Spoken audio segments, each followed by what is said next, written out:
का मला फाशीच्या तख्तावर पोचवायला आलात? जाती भेदाच्या नावाखाली माणुसकीला काळीमा फासणाऱ्या ह्या समाजाला संदेश द्यायचा आहे? मी जानकी देशमुख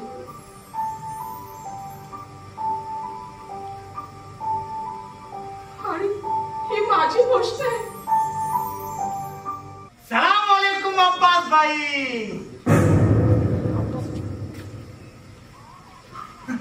तावडे मास्तर पण आले. जय श्री राम तावडे मास्तर. हे बघ, मी माझं मोठेपण विसरून बेटा तुझ्या पाया पडतो. अहो साहेब हे काय करतात? हे बघा तुम्ही अशी याचना करू नका. मी बोलतो ना अब्बास भाईशी. मी बोलतो.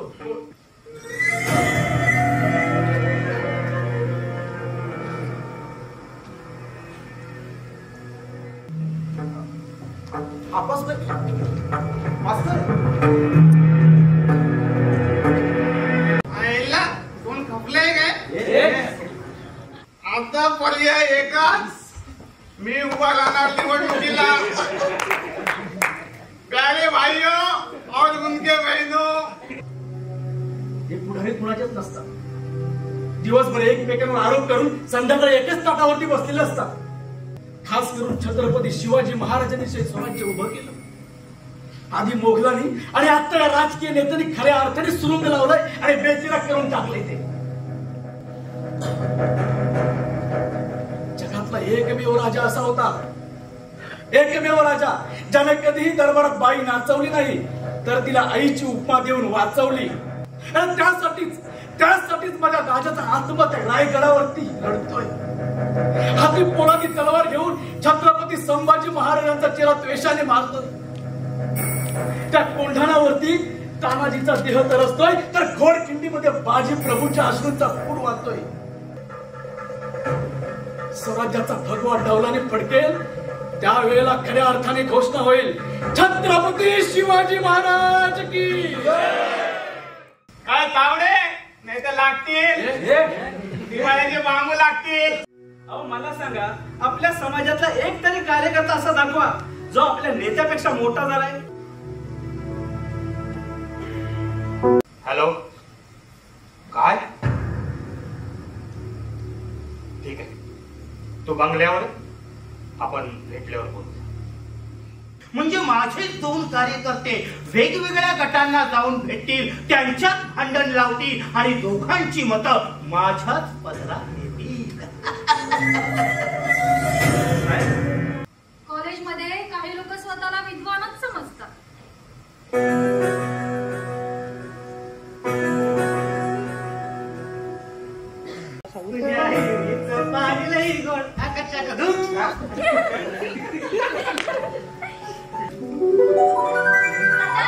हातातल्या घड्याळाच्या येळेनुसार जर काम नाही झाली तर साहेब माझ्या बुडाला मशाल लावून माझी तुतारी वाजवते. पतंगराव हळूच कणीस कवळलंय.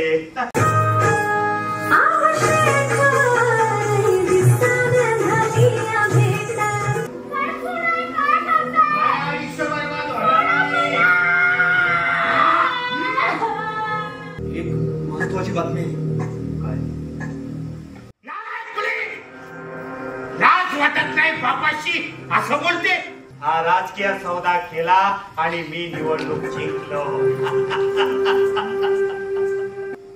हे परमेश्वरा, मी खोटीत सापडली. अरे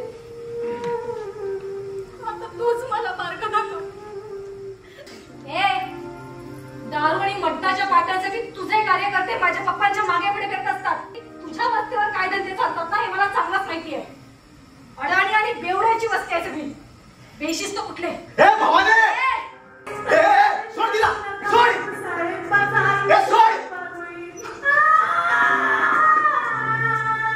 अरे मेला हा कार्यकर्ता मेला. सोडणार नाही. अहो डोंगरा आड गेलेला माणूस एक दिवस दिसेल, पण माती आड गेलेला माणूस पुन्हा कधीच दिसणार नाही. शेखर आणि रफिक शेखर आणि रफी हो सर. तेव्हाच मला पाहून सकाळी निघून गेले. हा म्हणजे सकारामाच्या अड्ड्यावर पोलिसांच्या विरोधात घोषणा देत होता तो तूच. पुढे पुढे नाही साहेब, मागे नाही साहेब. 4 दिवस उभाच होतो. समतेचा अन एकोप्याचा मधुरस आपण पिऊया, मधुरस आपण पिऊया. हा मास्तर बरोबर बोलताय, चला पिऊया. आमदाराच्या विरोधामध्ये लिहितोस बघ. व्हॉट्सअप आणि फेसबुक डिलीट करून टाकलंय.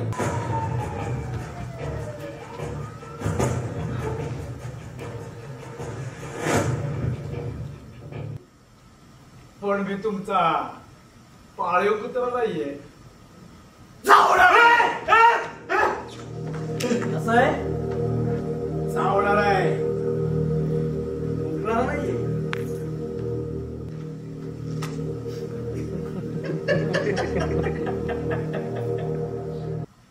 अब्बास भाई, कायदा जरी यांच्या हातात असला तर हे आमच्या हातात आहे. यांच्या सगळ्या नाड्या आमच्याच हातात. ही जनता मूर्ख आहे. या जनतेला कधी सुधारू द्यायचं नाही. जनता जर सक्षम झाली तर आपलं काही खरं नाही. ह्या जनतेला नेहमी मिंद ठेवायचं. त्यांना सगळ्या गोष्टी फुकट वाटायच्या.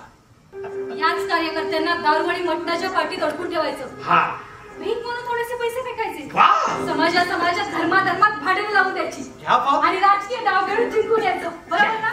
राजकारणातले घोडे हत्ती उंट म्हणजे बिकाऊ पत्रकार, बिकाऊ पोलीस आणि बिकाऊ न्याय व्यवस्था.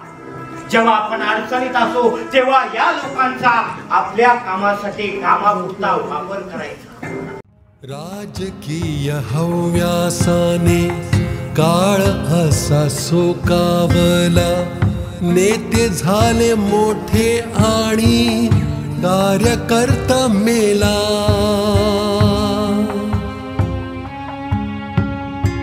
सोडा आता बंधने जाती आणि धर्माची.